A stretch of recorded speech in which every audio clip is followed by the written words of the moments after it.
ইয়া রাসূলুল্লাহ, ইয়া হাবিবাল্লাহ, নবী গো, ও প্রাণের নবী, আমি জাহান্নাম, আমি দুজকের কথা চিন্তা করে কাঁদি গো নবী। এবার আমার রাসূলকে মায়েশা প্রশ্ন করলো, ও নবী, পরকালে হাসরের ময়দানে কেউ কি কারো কথা মনে রাখবে? তার মানে পৃথিবীর বুকে মানুষ আত্মীয় স্বজনকে যেমনি মনে রাখে, ছেলে মেয়েকে যেমনি মনে রাখে, এমনি কি ওই পারে কেউ কাউকে মনে রাখবে?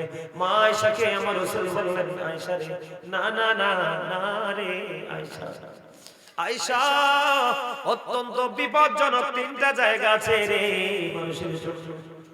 ইয়া রাসূলুল্লাহ, ইয়া হাবিবাল্লাহ, বিপজ্জনক জায়গাটা কি গো নবী? আমার নবী বললেন, ও বন্ধু, এই যে মিজানের পাল্লা, যেখানে নেক এবং বদ, পাপ এবং পুণ্য, ভালো এবং মন্দ দুইটাকে কি করা হবে? ওজন করা হবে, ঠিক কিনা বলেন? এই যে বন্ধু মিজানের পাল্লা, ও বন্ধু, এটা অত্যন্ত ভয়ঙ্কর একটা জায়গা। ওইখানে যদি বন্ধুরে পাপের বোঝা যদি বাড়ি হয়ে যায় রে, উপায় নাই রে, উপায় নাই, ও বন্ধু, উপায় নাই। এই জন্য রাসূল বললেন, ওই যে মিজানের কিনারা, ওই মিজানের কিনারায় কেউ কারো কথা মনে রাখবে না, কারণ ওই জায়গাটা এত বিপজ্জনক। যদি বন্ধু নেকের পাল্লাটা হালকা হয়ে যায় রে, ও বন্ধু, তার কোনো উপায় নাই। আমার রাসূল আরো বলে দিলেন, আরেকটা জায়গা হলো যে জায়গার মধ্যে তোমার আমলনামা দেওয়া হবে। ও বন্ধু, আমলনামা যদি ডান হাতে পাও গো, তাহলে তোমার কোনো বিপদ নেই, তোমার কোনো বিপদ নেই। ও বন্ধু, তুমি সফল হয়ে গেলে। আর যদি তোমার আমলনামা যদি বাম হাতে দেওয়া হয় রে, ও বন্ধু, ঠিকানা তো দোজখ ছাড়া, জাহান্নাম ছাড়া আর কিছুই না। এই জন্য আমার রাসূল বলেছে, মিজানের পাল্লায় কিনারায় কেউ কারো কথা মনে রাখবে না। আমলনামাটা যেই জায়গায় দেওয়া হবে, ওই জায়গার কথা কেউ কারো কথা মনে রাখবে না। আমার রাসূল আরো জানিয়ে দিলেন বন্ধু, আরো জানিয়ে দিলেন ভয়ঙ্কর খবর। ও বন্ধু, আরেকটা জায়গা অত্যন্ত বিপজ্জনক। ও বন্ধু, সেটার নাম হলো ফুলসিরাতের ফুল। চুলের চাইতে চিকন হবে রে, হীরার চাইতে বন্ধু ধার হবে। উপরের দিক থেকে আগুনটা নিচের দিকে ঝুলন্ত, নিচের দিক থেকে আগুনটা উপরের দিকে উদিত। চুলের চাইতে চিকন, হীরার চাইতে ধার, এটার নিচে তো আগুন। এই আগুন কত ভয়ঙ্কর আমার রাসূল জানিয়ে দিলেন। হযরত আবু হুরায়রা রাদিয়াল্লাহু তাআলা থেকে হাদিস বর্ণিত, আমার আপনার প্রাণের রাসূল তিনি বন্ধু জানিয়ে দিলেন, আল্লাহ জাহান্নামের আগুনটাকে 1000 বছর তাপ দিল, আগুনের রং হয়ে গেল সাদা। আরো 1000 বছর তাপ দিলে এটাকে আরো ভয়ঙ্কর রূপে রূপান্তরিত করলেন, এটার রং হয়ে গেল বন্ধু লাল। আরো 1000 বছর তাপ দেওয়া হলো, এটার রং হয়ে গেল বন্ধু কালা। একে একে 3000 বছর উত্তপ্ত করে জাহান্নামের আগুনটা বরাদ্দ করা আছে রে। ও বন্ধু, এই দুজক বন্ধু, তুমি ফুলসিরাতের পোলটা যদি পার হতে না পারো, তাহলে তোমার ঠিকানা হয়ে যাবে জাহান্নাম। এই জন্য আমি বলে দিতে চাই, ও বন্ধু, দুনিয়া থেকে আপনাকে সচেতন হতে হবে, আপনাকে অ্যালার্ট হতে হবে। ওই মৃত্যুর ভয় আপনার হৃদয়ে যদি থাকে, তাহলে আপনাকে দুনিয়ায় সচেতন হতে হবে, ঠিক কিনা বলা? আমি বন্ধু দুই শ্রেণীর যুবকের কথা বলবো, দুই শ্রেণীর ইমানদারের কথা বলবো। ইমানদার যুবক, ইমানদার যুবকদের বৈশিষ্ট্য, যে যুবকরা আল্লাহ চিনে, রাসূল চিনে। আজকে আমি एग्जांपल স্বরূপ আপনাদেরকে দিতে চাই বন্ধু, হযরত ওমর রাদিয়াল্লাহু তাআলা আনহুর জামানায়, হযরত ওমর রাদিয়াল্লাহু তাআলা আনহুর জামানায় একটা যুবক অত্যন্ত আল্লাহওয়ালা ছিল, অত্যন্ত নবী প্রেমিক ছিল, আল্লাহ ভীরু ছিল। যুবকটা এক ওয়াক্ত নামাজ বন্ধু তিনি বাদ দিতেন না। প্রতিদিন কন্টিনিউয়াসলি তিনি নামাজটা যথাযথভাবে তিনি পড়তেন। বন্ধুরে আমার, নামাজ পড়তে পড়তে পড়তে পড়তে যেই দিক দিয়ে আসা যাওয়া করতেন, ওই পাশে ছিল এক সুন্দরী রমণী। আমরা যাই না অনেক সময় বাড়ি ঘরের আনাজ কানাজ দিয়ে যেতে হয় না, কথা বলেন না কেন? বাংলাদেশে এখন অনেক মসজিদ আছে, বাড়ি ঘরের উপর দিয়ে যেতে হয়।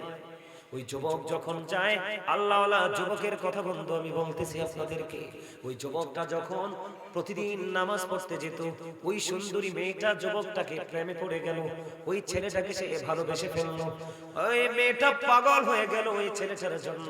কিন্তু ওই ছেলেটার ওই মেয়ের দিকে কোনো খেয়াল নাই, যায় সোজা আল্লাহর খেয়ে দেনে, আবার ফিরে আসে সে আল্লাহর ধ্যানে। একদিন বন্ধু এশারের নামাজ পড়ে যখন ছেলেটা বাড়ির দিকে ফিরল, মেয়েটা এমন ভাবে তাকে প্রেম আকাঙ্ক্ষা দেখালো, ওই ছেলেটাকে শয়তান ধোঁকা দিয়ে দিল। ধীরে ধীরে ধীরে ধীরে বন্ধু মেয়েটার ঘরে চলে গেল।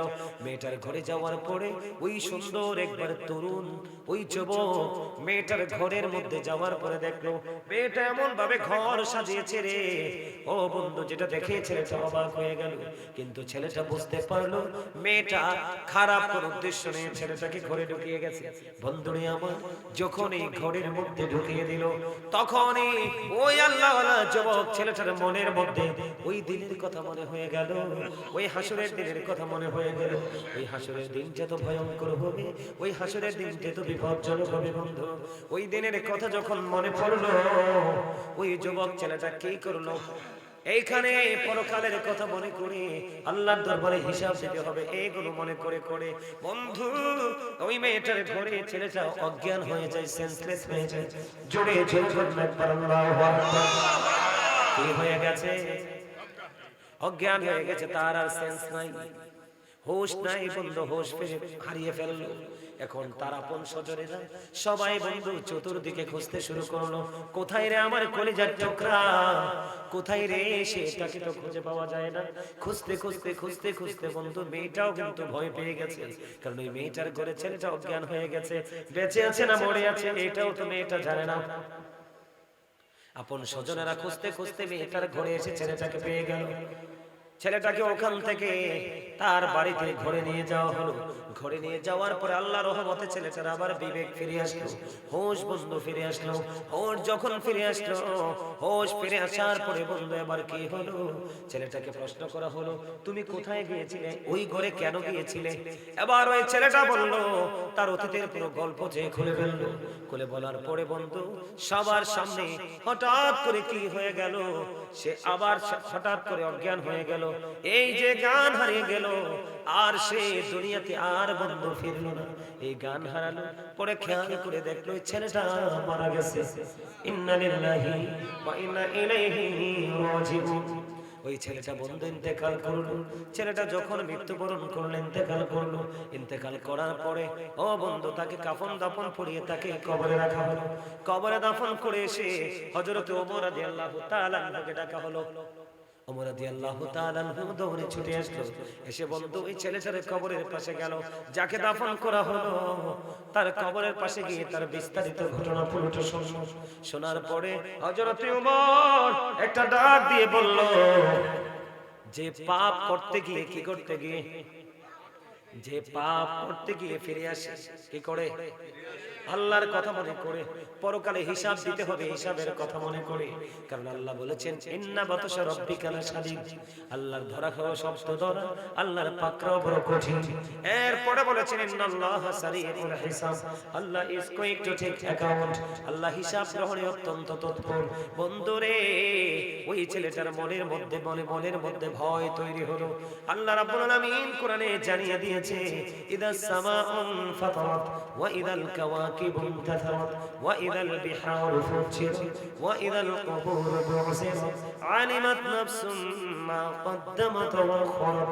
খেয়াল করেন কোরআন শরীফের 30 পারা সূরা ইনফিতর, আমার আল্লাহ বলেছেন ইদাস সামাউন ফাতারাত, আল্লাহ বলেছেন আকাশটা ভেঙে যাবে।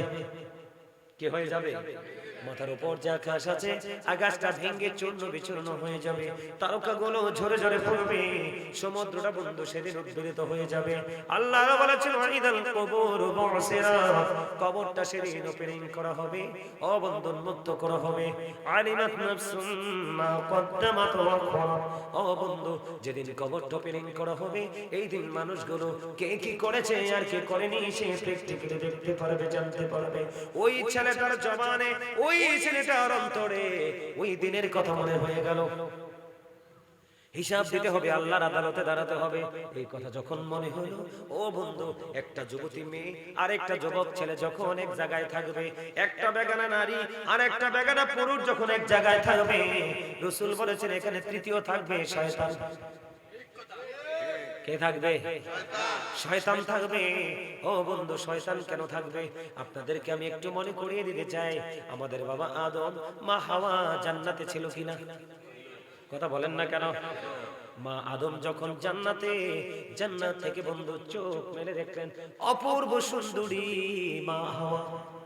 কারণ মা হাওয়াকে জান্নাতে বাবা আদমের পাঁজরের হাড় থেকে তৈরি করা হয়েছে। এবার কি করলেন আদম সফিউল্লাহ? তিনি যখন সেন্স আসলো, এবার চেয়ে দেখে অত্যন্ত অপূর্ব নূরানী চেহারার সুন্দরী হাওয়া। মা হাওয়ার দেখে প্রেমের নজরে তাকায়, মা হাওয়া বাবা আদমের দেখে প্রেমের নজরে তাকায়। আল্লাহ কয় না না না, তাদের বিয়ের ব্যবস্থা করতে হবে। জিবরিলকে পাঠিয়ে দিলেন, তাদের জন্য বিয়ের ব্যবস্থা হয়ে গেল। তাদের মোহরানা হলো। ও বন্ধু, বিয়ের মোহরানা হলো। আমার রাসূলের প্রেমে 10 বার দুরূদ, জোরে জোরে কন্যা সুবহানাল্লাহ।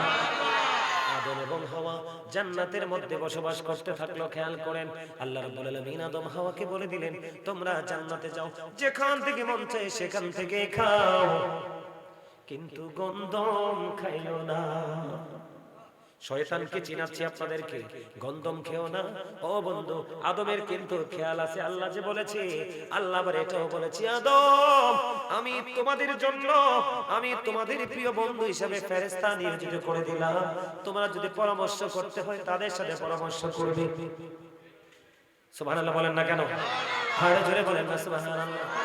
এই জন্য আদম সফিউল্লাহ, আমরা আদম সন্তান হিসেবে আমাদেরকে তিনি উপদেশ দিয়ে গেছেন। কি দিয়ে গেছেন?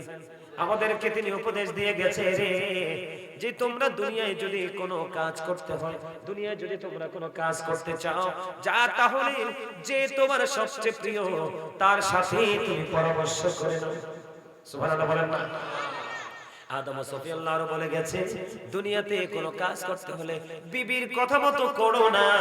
বিবির কথা মতো কাজ করলে 100টার মধ্যে 99% কাজে তুমি লজ্জা পাবে। তবে বন্ধু, মায়ের কথা বাইরে যেও না। সুবহানাল্লাহ বলেন না কেন? আরো জোরে বলেন না। এবার কি হলো বন্ধু, খেয়াল করেন, আমি বোঝানোর জন্য বলে দিতে চাই আপনাদেরকে। এবার কি হয়ে গেল? এবার কি হয়ে গেল বন্ধু? আদম হাওয়া জান্নাতে ঢুকে গেছে, শয়তান কিন্তু এটা সহ্য করতে পারতেছে না। শয়তান এটা মেনে নিতে পারতেছে না, কারণ চিরসুখের জায়গা জান্নাত, এখানে একবার গেলে কেউ আর ফিরে আসতে চাইবে না। জোরে করুন না সুবহানাল্লাহ। এবার কি করলেন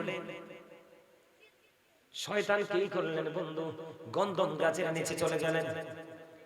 এদিকে তাকান, ফেরেশতা কিন্তু আছে।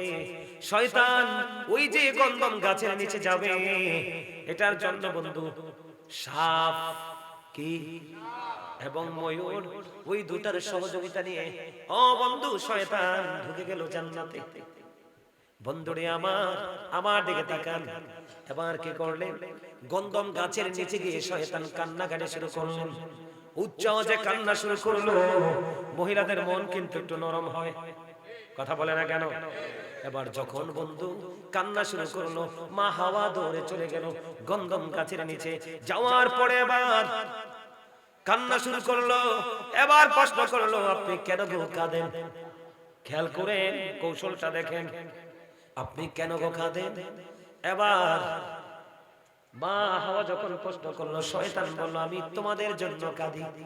কয় কেন কেন? কয় তোমরা তো এত আরামের জায়গা থেকে বের হয়ে যেতে হবে।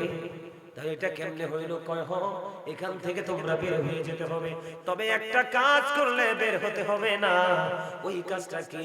কয় ওই কাজটা হলো আমি যে ফল পারলাম, অত্যন্ত সুস্বাদু ফল, এই ফলটা যদি খাও চিরতরে এখানে তুমি থাকতে পারবা। জোরে জোরে কন্যা নাউজুবিল্লাহ। এবার মা হাওয়া বিশ্বাস করলেন। মা হাওয়া বিশ্বাস করে বলতে এবার গন্ধমটা হাতে নিয়ে তিনি খেতে চাইলেন। শয়তানকে তো মা হাওয়ার সামনে চিবিয়ে চিবিয়ে খেয়েছে, খেতে চাইলেন। এবার দেখেন শয়তান কত বড় শয়তান। এবার মা হাওয়াকে ডেকে ডেকে বলে, তুমি খাইলে লাভ হবে কি? তোমার সঙ্গী যদি না থাকে, তুমি একা খেও না, একা খেও না, তুমি আর তোমার স্বামী দুজন মিলে খেও। বন্ধু এবার মা হাওয়া বিশ্বাস করলে চলে গেলেন রে। বাবা আদম ছিলেন তন্দ্রাচ্ছন্ন। বাবা আদম যখন তন্দ্রাচ্ছন্ন ছিলেন, মা হাওয়া ঠিক সেই সুযোগে গন্ধম খাওয়াই দিলেন। গন্ধমটা আদমের এই পর্যন্ত যখন আসলো, আদম বন্ধু কি করলো? গলাটা চেপে ধরলো। দেখেন পুরুষের এখানে একটা কণ্ঠনালী আছে না নাই?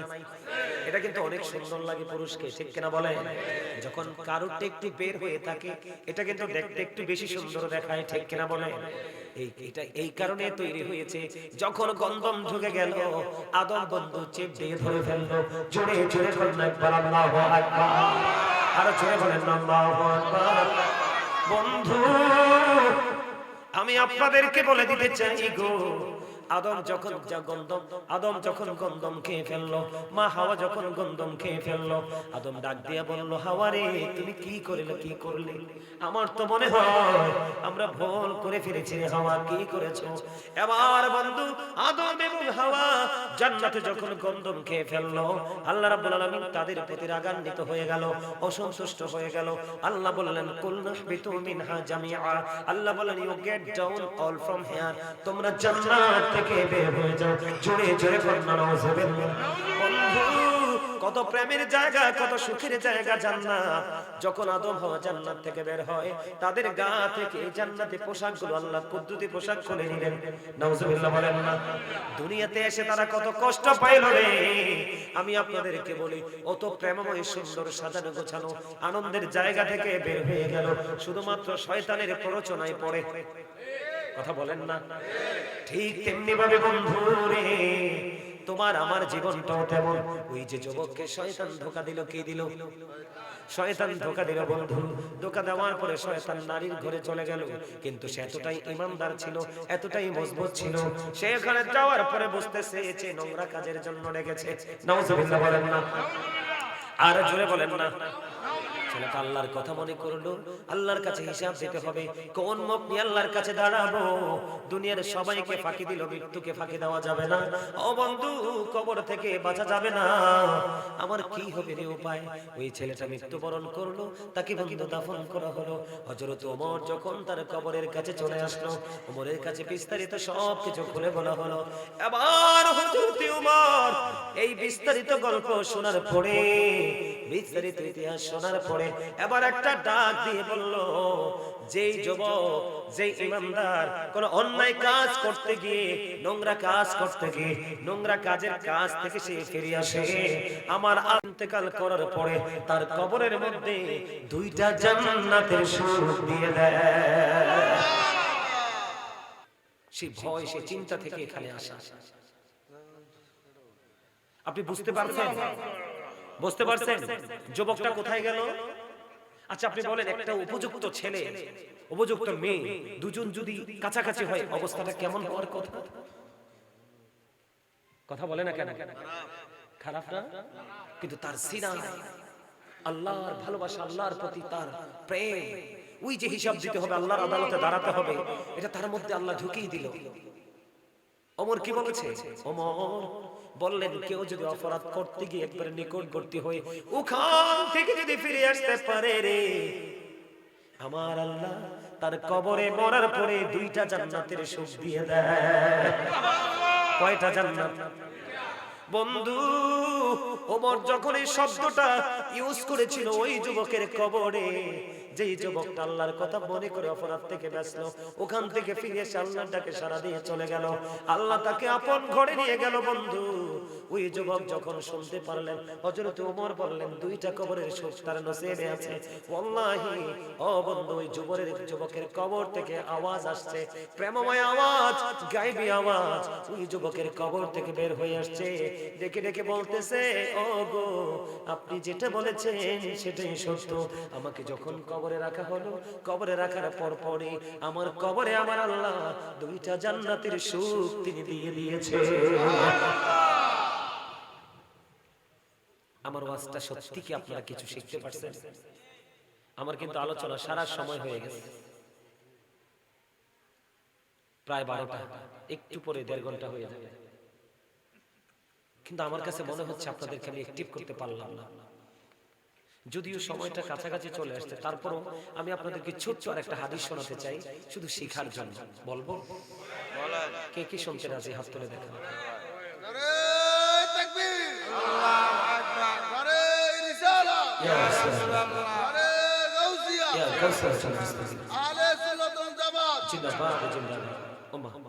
কালাগাজী সরকার বাড়ির পক্ষ থেকে লাল গোলাপ শুভেচ্ছা, এটা কোন লাগে না? আপনারা একটু একটু একটু হাসানোর জন্য এই লাইনটা বলছি, কিন্তু আপনারা এই কথাটা একটু মজা করে নিতে পারেন নাই। আমি বলি, খাবারে লবণ না দিলে যেমনি খাবার মজা হয় না, ঠিক তেমনি আপনি যতক্ষণ না পর্যন্ত প্রেমিক হতে না পারবেন ততক্ষণ আল্লাহ আল্লাহ রসুলের গোলামি আপনার কাছে মজা লাগবে না। আর যতক্ষণ আপনি প্রেমে পড়তে না পারবেন ততক্ষণ মজা লাগবে না। আর মজা যতক্ষণ না পাবেন ততক্ষণ আপনাকে পৃথিবীর কেউ আপনাকে আল্লাহ আল্লাহ রসুলের দিকে ধাবিত করতে পারবে না। আমল করার আগে একটু প্রেম করতে হবে। কার সাথে? আল্লাহ এবং আল্লাহ রাসূল। আগে প্রেম রাসূলের সাথে করতে হবে। কার সাথে?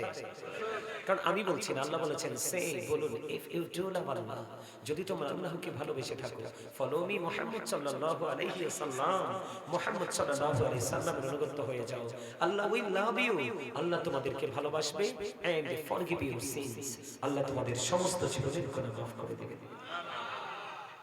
আগে রাসূলকে চিনতে হবে, কারণ আল্লাহ পর্যন্ত যাওয়ার সরাসরি কোনো রাস্তা নাই রাসূল ছাড়া।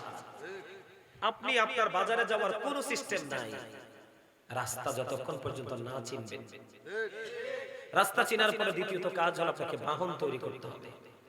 ঠিক ঠিক প্রক্রিয়াটা এরকমই। আল্লাহর কাছে যেতে হলে রাসূল লাগবে, রাসূলের কাছে যেতে হলে রাসূল ওয়ালা যোগ্য দক্ষ টেকসই আলেম লাগবে। আপনি যদি জীবনে 1 কোটি বন্ধু আপনি বানান না, কোনো সমস্যা নাই।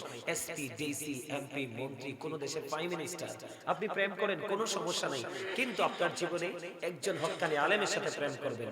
আল্লাহ বলেছেন, join with my dear people, come to my paradise.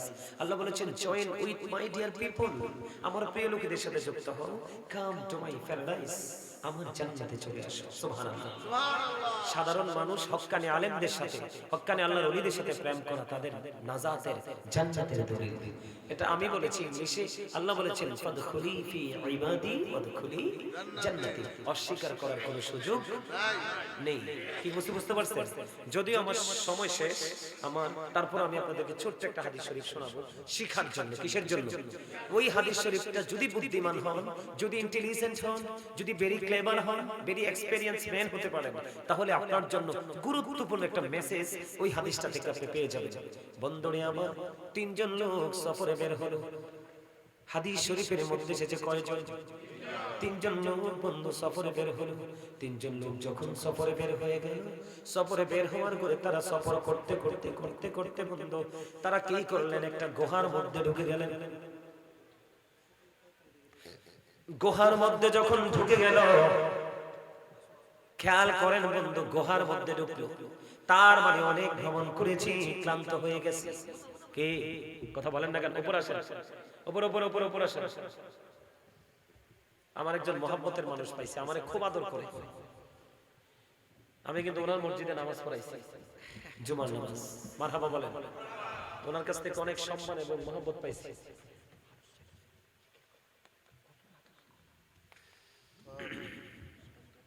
আমার দিকে তাকান। 3 জন লোক বন্ধু সফরে বের হলো, তারা গুহার মধ্যে ঢুকলো। গুহার মধ্যে ঢোকার পরে বন্ধু এবার কি করলেন? আমার দিকে তাকান।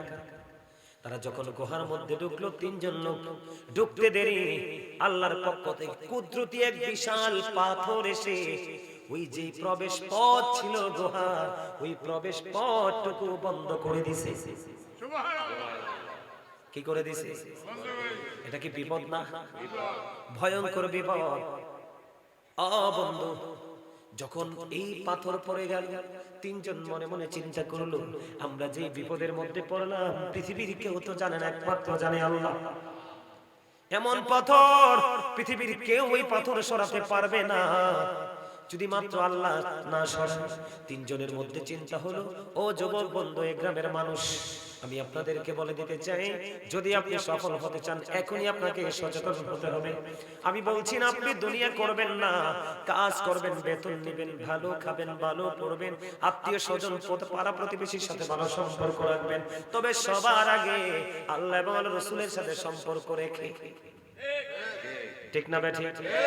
এবার তিনজন তারা বলে যে আমরা যে বিপদে পড়লাম কেউ তো জানে না। তিনজনের মধ্যে একটা পরামর্শ হলো। তিনজন মনে মনে চিন্তা করলেন যে আমাদের জীবনের কোন নেক আমল থাকলে আমল দিয়ে আল্লাহর কাছে দরখাস্ত করব। এবার প্রথম জন খেয়াল করেন, প্রথম জন তিনি কি করলেন? মাকে বেশি ভালোবাসতেন, বাবাকে তিনি ভালোবাসতেন। তিনি ছিলেন একজন কাঠুরিয়া। প্রতিদিন বন্ধু তিনি কাঠ কাটতে যেতেন। কাঠ কাটতে কাটতে বন্ধু একদিন আসতে দেরি হয়ে গেল। আয়সা দেখে মা বাবা ঘুমিয়ে গেছে। এর ঘরে বন্ধু দুধের প্রাণী ছিল। তিনি কি করলেন? আজকে দুধ দহন করলেন, কিন্তু দুধ দহন করার পরে মা এবং বাবাকে খাওয়াতে পারলো না, কারণ মা বাবা ঘুমিয়ে। ওই ছেলেটার বাচ্চা যিনি দুধ দহন করেছে, আজকে প্রথম জন যিনি বিপদে পড়ে আছে ওই পাহাড়ের গুহায়, পৃথিবীর কেউ জানে না, জানে মাত্র আমার আল্লাহ। ওই প্রথম ব্যক্তি তিনি কি করলেন বন্ধু? আল্লাহর কাছে দরখাস্ত করলেন। কোন দরখাস্ত? তিনি ওই দিন যেই দিন মা বাবা ঘুমিয়ে গেল, তিনি বন্ধু সেদিন দুধ দহন করলো। দুধ দহন করার পরে ওনার বাচ্চা এসে বলল, বাবা, বাবা গো, আমাকে একটুখানি দুধ পান করার সুযোগ দাও, একটুখানি দুধ আমাকে দাও। ওই কাঠুরিয়া ডেকে ডেকে বলছে, না না না না না না, আমি যতক্ষণ না পর্যন্ত আমি আর মা বাবাকে দুধ খাওয়াতে না পারবো ততক্ষণ পর্যন্ত আমি কাউকে দুধ দেব না। বন্ধু জোরে জোরে কন্যা সুবহানাল্লাহ। আর এখনকার ছেলেরা মা দেখে ফেলবে, বাবা দেখে ফেলবে, লুকাইয়া আগে বউয়ের কাছে পাঠায়। কথা বলেন না কেন? লুকাইয়া পাঠায়। জোরে কন্যা নাউজুবিল্লাহ। বন্ধুরে, শুধু তোমার জীবনের সম্পদ না, তুমি নিজেও তোমার বাবা মার সম্পদ। শুধু তোমার সম্পদ না, শুধু তোমার উপার্জিত অর্থ না, তোমার বাবা তোমার মা যেমনি চাই তোমাকে এমনি কাজে লাগাবে, তুমি উহুবা না করতে পারবা না। এবার কি করলেন? তিনি কি করলেন? বাচ্চাকে দুধ দিলেন না। তিনি কি করলেন? দুধের পাত্র হাতে নিয়ে মায়ের দরজায়। ফজরের আজান হলো, মার ঘুম ভাঙলো, সবার আগে মাকে দুধ খাওয়ালো। এবার ওই ছেলে আজকে বিপদে পড়ে আছে পাহাড়ের গুহায়। আল্লাহকে একটা ডাক দিয়ে বলেন, আল্লাহ, ওই দিন আমার মায়ের প্রতি ভালোবাসা, আমার বাবার প্রতি ভালোবাসা যেইটুকু ছিল, এটা আমি একমাত্র তোমার হুকুম মান্য করেছি। তুমি না বলেছো মা বাবার সাথে ভালো আচরণ করতে, মা বাবাকে সর্বোচ্চ মর্যাদা দিতে? এই জন্য তোমাকে খুশি করার জন্য ওই দিন ব্যবহার করেছিলাম সুন্দর মা বাবার সাথে। ওই দিনের আমল যদি তোমার কবুল হয় গো, আমাদেরকে এই বিপদ থেকে তুমি বাঁচিয়ে নাও। ও বন্ধু, এই দোয়া করতে দেরি রে। দোয়া শেষ হলে আবার চাইয়া দেখলো আল্লাহর কুদরতে পাথরখানি একটু সরে গেছে। কিন্তু হাদিস শরীফের মধ্যে এসে বের হওয়ার ব্যবস্থা হলো না। এবার বন্ধু দ্বিতীয় জন, তিনি ছিলেন কি? ও বন্ধু, আরেকটা যুবক, তিনি তার একজন চাচাতো বোনকে ভালোবাসতেন। ওই মেয়েটাকে অনেক চেষ্টা করেছে সে কাছে পাওয়ার জন্য, তার যৌন চাহিদা মেটানোর জন্য, কিন্তু কোনোভাবে মেয়েটাকে সে কাছে পেল না। এক সময় দুর্ভিক্ষ দেখা দিল। ও বন্ধু, দুর্ভিক্ষ কি জিনিস তো বুঝেনি। দুর্ভিক্ষ যখন দেখা দিল, ওই মেয়েটাকে, যেই ছেলেটা আজকে 2 নাম্বার ছেলে, আল্লাহর কাছে দরখাস্ত দিতে রাজি হলো, বন্ধু ওই ছেলেটা 2 নাম্বারের ব্যক্তি, ওই মেয়েটাকে 200 দিরহাম দিলেন। 200 দিরহাম দেওয়ার পরে 200 দিরহাম দিলেন, দেওয়ার পরে মেয়েটার কাছাকাছি চলে গেলেন, কারণ মেয়েটার বাবা মা আজকে কাছে নাই। ওই সুযোগে তাকে 200 দিরহাম দিয়ে মেয়েটার কাছাকাছি চলে গেল। হাদিস শরীফের মধ্যে এসেছে ওই ছেলেটা মেয়েটার একবারে উরুর কাছাকাছি চলে গেছে। যখন ছেলেটা চলে গেল, ওই মেয়েটা ছিল অত্যন্ত আল্লাহওয়ালা, আল্লাহ রাসূল প্রেমিক। ওই মেয়েটা একটা ডাক দিয়ে বলল, রে যুবক, তুমি যেখানে ছিলে তুমি সেখানে থেমে যাও, তুমি আর আমার দিকে এগিয়ে এসো না। কেন কেন রে? কই এই জন্য, যিনি আমাকে বিয়ে করবে, আমি যার বউ হব, যিনি আমার স্বামী হবে রে, এটা শুধু একমাত্র তার হক। তুমি আমার ইজ্জত তুমি ছিনিয়ে নিতে পারো না। যুবক, যেখানে আছো তুমি সেখানে থেমে যাও। ও বন্ধু, এই কথা বলতে দেরি, সঙ্গে সঙ্গে ওই যুবকটা 2 নাম্বার যুবক আজকে বিপদে পড়ে আছে, সঙ্গে সঙ্গে যুবকটা মেয়েটাকে ছেড়ে অনেক দূরে চলে আসলো এবং ওই যে 200 দিরহাম দিল, ওই 200 দিরহামের দাবি পর্যন্ত মাফ করে দেয়। আজকে ছেলেটা বিপদে পড়ে আছে, ওই ছেলেটা আল্লাহর কাছে দরখাস্ত দিল, পাহাড়ের গুহা থেকে প্রবেশ পথ নাই, কেমন করে বন্ধু বের হবে? আমার আল্লাহকে ডাক দিয়ে বললেন, মালিক, ওই দিন যে কাজটা করেছিলাম, ওই কাজটা একমাত্র তোমার সন্তুষ্টির জন্য করেছিলাম, ওইটা যদি তুমি কবুল করে থাকো গো, তাহলে আজকের বিপদ থেকে আমাকে উদ্ধার করো। দোয়া শেষ হইতে দেরি রে, এবার চাইয়া দেখে বন্ধু রে, পাথরখানি আরো একটু সরে গেছে। আপনাদের সুবহানাল্লাহটা আপনারা বলেন তো, এই যে মুরব্বি বলেন তো, তার সুবহানাল্লাহ কি মজা হয়েছে? আফসোস, ওজন তো বুঝেন নাই, ছেলেটা মেয়েটার একবারে কাছাকাছি, তাদের মনের আশা পূরণের একদম ধার প্রান্তে, কিন্তু মেয়েটা আপত্তি করলো। দুজনের মধ্যে কত আল্লাহ আল্লাহ রাসূলের প্রতি প্রেম, দুজন দুজনকে ছেড়ে আজকে সে বিপদ। আল্লাহকে ডাক দিলেন, আল্লাহ আজকে পাথর সরিয়ে দিলেন। জোরে করেন না সুবহানাল্লাহ। এই ছেলের কি কবরে ভয় আছে? না, নাই তো। এবার বন্ধু তৃতীয় জনের আমল দেখেন, আমার দিকে তাকান। আমাদের দেশে আমরা অনেক কাজের লোক দিয়ে কাজ করাই কিনা? আমরা কিন্তু কাজের লোককে 2 টাকা কম দিতে পারলে খুশি হই। তৃতীয় জন গভীর মনোযোগ, এইটা গুরুত্বপূর্ণ আমল, গুরুত্বপূর্ণ শিক্ষা। এইটা যদি আপনার জীবনে গুরুত্বপূর্ণ জায়গায় দাঁড়িয়ে যায়, আপনার লাইফ বন্ধু পুরোপুরি আলোকিত হয়ে যাবে। জোরে জোরে বলেন সুবহানাল্লাহ। তৃতীয় জন একজন রাখাল, একজন কাজের লোক ছিল। তার কাজ করার পরে তার কাছ থেকে তিনি বেতন নেননি। বেতন না নিয়ে তিনি চলে গেলেন। বেতন না নিয়ে বন্ধু তিনি চলে গেলেন। কি করলেন? বেতন না নিয়ে তিনি চলে গেলেন। চলে যাওয়ার পরে অনেক পরে তৃতীয় জন তিনি মালিকের কাছে ফিরে আসলো, এসে বলল, মালিক, আপনার কি মনে পড়ে গো, আমি আপনার এখানে একদিন কাজ করেছিলাম, এখান থেকে কিন্তু আপনার এখান থেকে কাজ করে আমি বেতনটা নেই, আপনার কাছে বেতনটা রয়ে গেছে, আপনি কি আমার বেতনটা আজকে আমাকে ফিরিয়ে দিবেন? এবার ওই তৃতীয় জন তিনি বললেন, ওই যে মাটির দিকে নজর দাও, মাটির দিকে নজর দিয়েছে, দেখো ওই যে পশুগুলো আছে, সবগুলো পশু তোমার। সুবহানাল্লাহ বলেন না। ওই কৃষক, ওই ফার্মার আশ্চর্য হয়ে গেল, কাজের লোকটা অবাক হয়ে গেল, আপনি কি আমার সাথে ঠাট্টা করছেন? না না না, তোমার সাথে কেন আমি ঠাট্টা করব? তুমি যেই দিন আমার কাছে তোমার এই পারিশ্রমিকটা রেখে গিয়েছিলে, ওই দিনই আমি পারিশ্রমিকটা এখানে কি করেছি? ইনভেস্ট করেছি। যেমন একটা মুরগি কিনলে বড় হয়ে ডিম দেয়, বাচ্চা দেয়, একটা গরু কিনলে বড় হয়ে বাচ্চা দেয়, ছাগল কিনলে বড় হয়ে বাচ্চা দেয়, এমনি করে করে বন্ধু, ও বন্ধু, পশুর পালটা বড় হতে লাগলো। যেদিন তুমি তোমার এই অর্থটা রেখে গিয়েছিলে, সেই দিন থেকে আমি ইনভেস্ট করেছি, আজ পর্যন্ত এই পর্যন্ত দাঁড়িয়েছে, এই সবগুলো তোমার, তুমি নিয়ে যাও। বন্ধু, এই লোকটা হলো আজকে বিপদগ্রস্ত তৃতীয় জন। এই ব্যক্তি আল্লাহর কাছে দরখাস্ত করলো, আল্লাহ, আমার কাছে যে হকটা পাওনা ছিল আমি এটা তাকে ফেরত দিয়ে দিলাম, আমি এটা তাকে ফেরত দিয়ে দিলাম, একমাত্র তুমি আল্লাহর দিদারের আশায়, তোমাকে খুশি করার জন্য।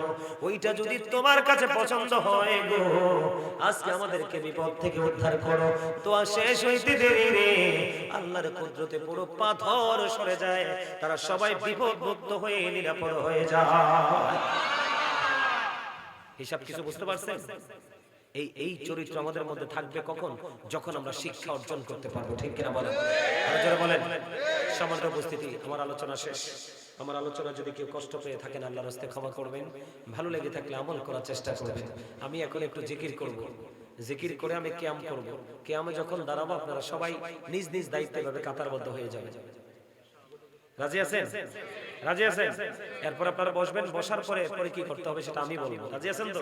আমার সাথে জিকির করেন। জান্নাতের বাগানে আসছি তো আমরা, একটু ফল খেয়ে নেই, ঠিক কিনা বলেন? কারণ একটা হলো দেহ আর একটা হলো আত্মা। দেহের খাবার পৃথিবীর সব জায়গায় পাওয়া যায়, কিন্তু রুহের খাবার পৃথিবীর যেই কোনো জায়গায় পাওয়া যায় না।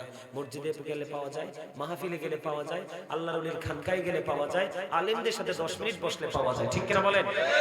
এটা হচ্ছে রুহের খাবারের জায়গা। আর রুহের খাবার হলো জান্নাতীদের জন্য খাবার হলো, একটু জিকির করেন, সুবহানাল্লাহ ওয়ালহামদুলিল্লাহ লা ইলাহা ইল্লাল্লাহ সুবহানাল্লাহ। মহব্বতে, আরো মহব্বতে, লা ইলাহা ইল্লাল্লাহ লা ইলাহা ইল্লাল্লাহ।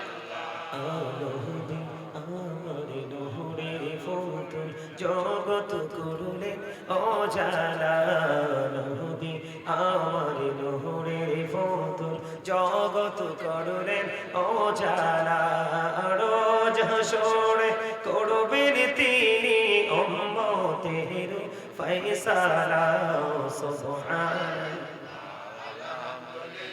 মহব্বতে মাশাআল্লাহ লা সুবহানাল্লাহ আলহামদুলিল্লাহ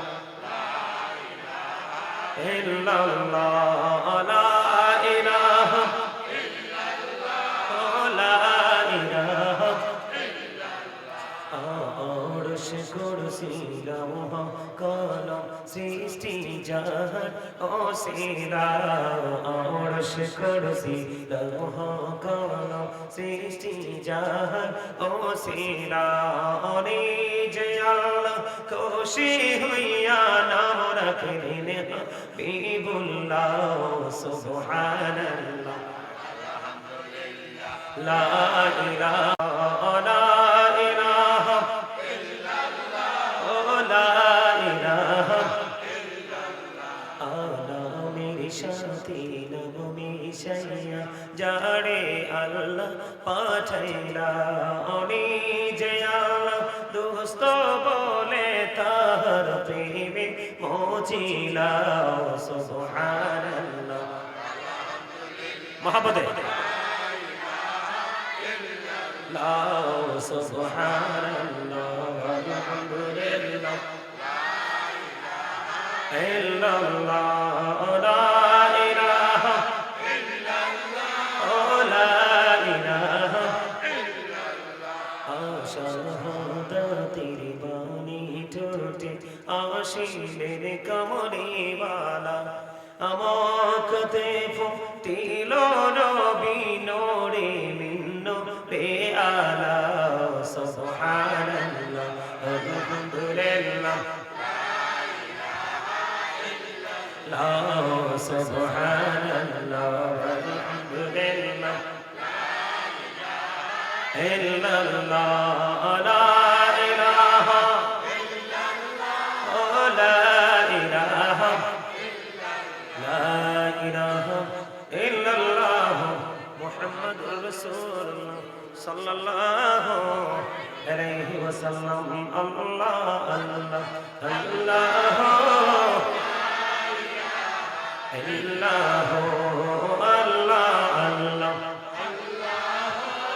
লা ইলাহা ইল্লাল্লাহ আপন নূর দিয়া আল্লাহ করিয়া সৃজন আরশের পড়ে কুরসির তরে রাখিলেন গোপন নবীজি আল্লাহ লা ইলাহা ইল্লাল্লাহ আল্লাহ আল্লাহ ইল্লাল্লাহ না জানি তো বাইতে নৌকা না জানি সাঁতার আরে দয়া করে পার করিও জাহান্নাম মাজার নবীজি আল্লাহ লা ইলাহা ইল্লাল্লাহ আল্লাহ আল্লাহ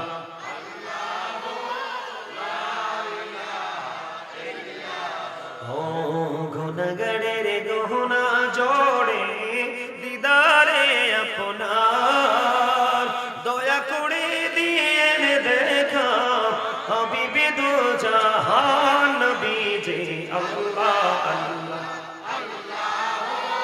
লা ইলাহা ইল্লাল্লাহ আল্লাহ আল্লাহ ইল্লাল্লাহ শ্বশুরেরে জিন্দা নবীজি সোনার মদিনায় আসুন সবাই দাঁড়াইয়া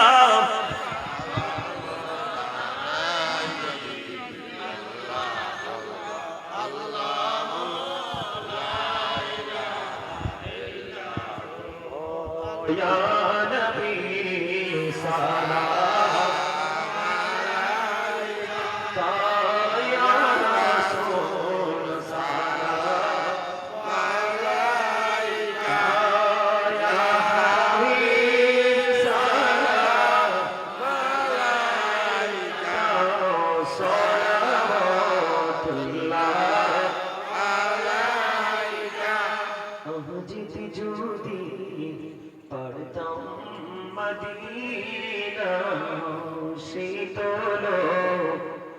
ওই তো কলিজা কোন পথে যাব মদিনা রাস্তা যে খুঁজি পাই না ইয়া নবী সালাম আলাইকা ইয়া রাসূল সালাম আলাইকা ইয়া হাবিব সালাম আলাইকা সালাম আলাইকা নবী গো মদিনা হইতে সব কিছু পারে দেখিতে মোদের লাশ করে রাখিবে লইবে গো আপন করে ইয়া নবী সালাম আলাইকা ইয়া রাসূল সালাম আলাইকা ইয়া হাবিব সালাম আলাইকা সালাম মুস্তাফা জানে রহমত পেলা সালাম শমে বেজমে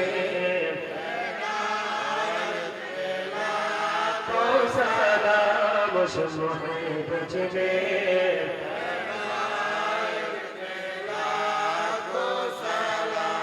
দৌলতি কলবো में अजमते मुस्तफा हिकमते आला हजरत पेला सलाम मुस्तफा जाने पेला को सलाम शमे बेज में रोशन आजम इमाम तो का वंदो का जजवाए शानी कुदरत पैदा सलाम मुस्तफा जारे तो सलाम शमे बेज में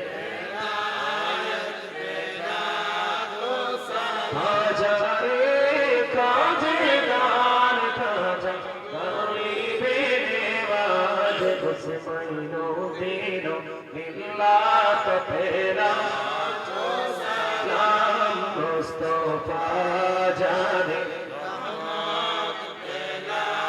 तो सलाम शमे बेज में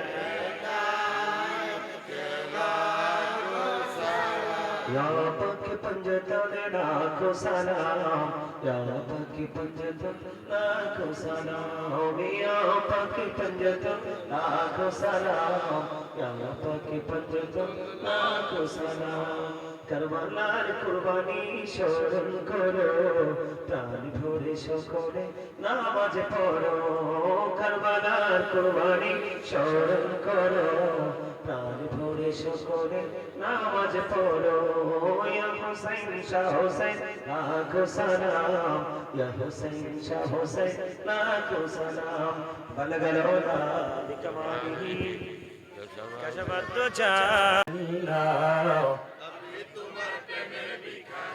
या रसूलुल्लाह या हबीबुल्लाह আমি তোমার প্রেমের ভিখারি या रसूलुल्लाह या हबीबुल्लाह আমি তোমার প্রেমের ভিখারি তোমার প্রেমেতে আমার কলিজায়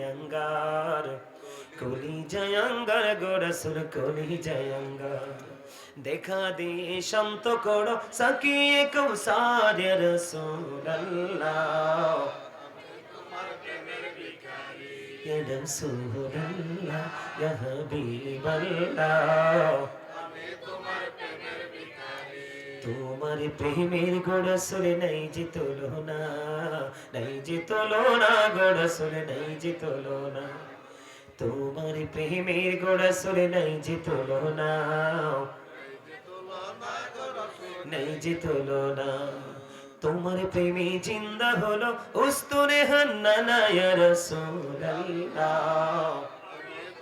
সবাই ইয়া রাসূলুল্লাহ ইয়া হাবিবাল্লাহ, আমি তোমার প্রেমের ভিখারি। এই যাবটাও দেখাও ধন্য করো মোরে, ধন্য করো মোরে গো রাসূল, ধন্য করো মোরে। তোমার দিদার বিহনে পরাণ যে বাঁচে না ইয়া রাসূলুল্লাহ,